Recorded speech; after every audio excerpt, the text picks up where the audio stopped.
Halo teman-teman semua, pada video ini kami ingin mengajak teman-teman untuk mengenal dan mengidentifikasi berbagai macam alat yang sering ditemui dan digunakan di laboratorium kimia.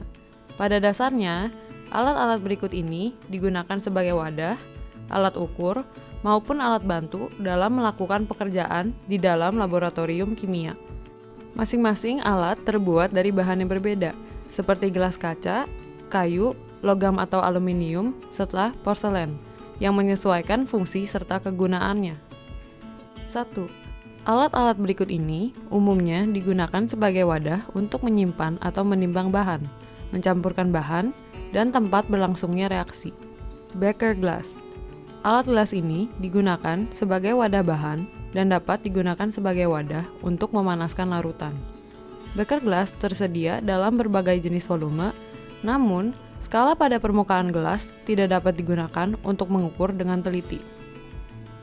Erlenmeyer umumnya digunakan sebagai wadah saat melakukan titrasi. Bentuknya yang khas berfungsi untuk mempermudah pencampuran larutan di dalamnya. Tabung reaksi. Tabung reaksi digunakan untuk wadah penyimpanan maupun tempat berlangsungnya reaksi dalam jumlah kecil. Kaca arloji. Kaca arloji digunakan sebagai wadah dalam kegiatan penimbangan bahan atau dapat juga digunakan sebagai tempat berlangsungnya reaksi dalam jumlah kecil. Cawan porselen. Terbuat dari bahan porselen, membuat cawan ini tahan suhu tinggi. Sehingga dalam penggunaannya, cawan porselen digunakan sebagai wadah dalam proses pengeringan dan pengambuan. Cawan aluminium. Umumnya digunakan sebagai wadah sampel saat melakukan pengeringan menggunakan oven. Plat tetes digunakan untuk melakukan tes secara kualitatif. Plat tetes memungkinkan kita untuk melakukan beberapa tes secara bersamaan, sehingga mempermudah kita dalam mengidentifikasi hasil tes sekaligus. 2. Alat-alat berikut ini dapat membantu kita dalam melakukan pengukuran karena memiliki skala atau ukuran tertentu. Gelas ukur tersedia dalam berbagai ukuran volume dalam satuan mililiter. Saat digunakan untuk mengukur volume larutan, perhatikan posisi meniskusnya. Larutan yang sifatnya tembus pandang menggunakan meniskus bawah, sedangkan larutan pekat menggunakan meniskus atas. Labu ukur. Labu ukur biasanya digunakan dalam pembuatan larutan maupun pengenceran larutan. Labu ukur memiliki garis tera yang berfungsi sebagai penanda volume yang diinginkan. Terdapat dua jenis warna labu ukur, baik yang clear atau bening, maupun amber atau gelap. Alat-alat yang berbahan gelas amber digunakan untuk melindungi senyawa kimia yang sensitif terhadap cahaya. Pipet ukur membantu kita dalam mengambil sejumlah larutan pada rentang volume sesuai kapasitas pipet tersebut. Pada permukaannya, terdapat garis-garis skala dengan skala terkecil dapat mencapai 0,1 hingga 1 ml. Pipet volumetrik memiliki fungsi yang sama seperti pipet ukur. Namun, pipet volumetrik hanya dapat digunakan pada satu jenis volume tertentu.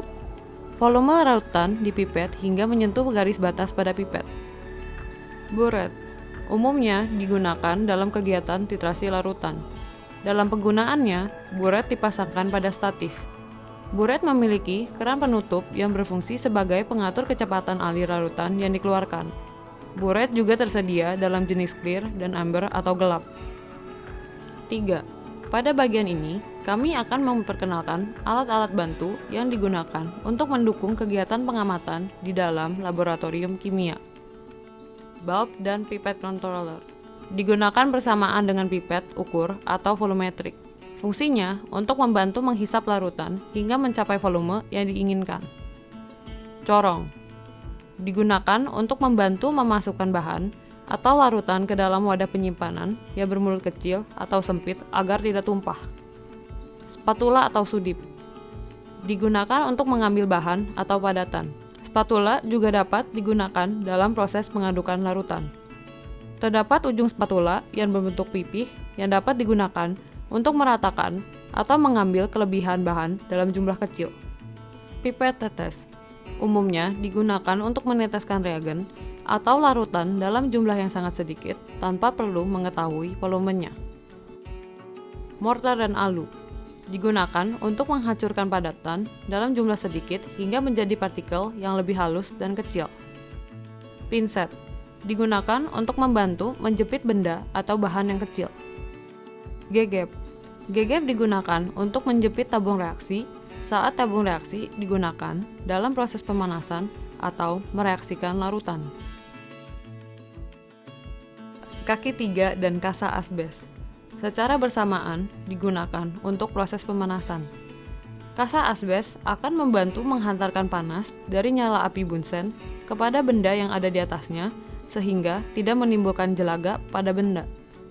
Segitiga porselen digunakan bersamaan dengan kaki 3 sebagai dudukan bagi cawan porselen ketika dipanaskan secara langsung di atas nyala api bunsen. Demikian video pengenalan alat-alat laboratorium kimia kali ini. Semoga bermanfaat dan terima kasih.